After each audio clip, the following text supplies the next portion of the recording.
Sumay sa nagsingabot nga kasaulugan sa kadaugan sa Mactan o sa ka-trade and art exhibit ang gipahigayon sa dakbayan sa Lapu-Lapu.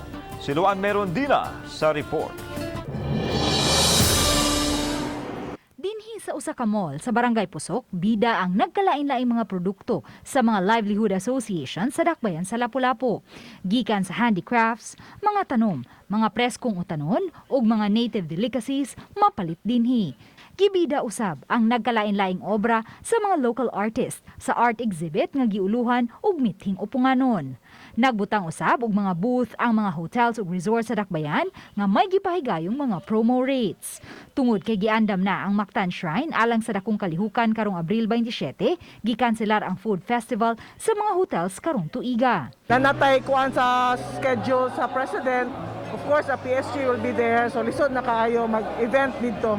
Matod sa chairperson sa Lapu-Lapu City Tourism, Cultural and Historical Affairs Commission, Cindy King-Chan, walay nadawat nga pahibaw ang iyang buhatan kung ikanselar ba ang pagtambong ni Presidente Rodrigo Duterte sa kalihukan karong Abril 27. When we talk to Secretary Michael Dino, go mangyod ang schedule. So we're just waiting for the exact time, but preferably I think hapon gid na basta President.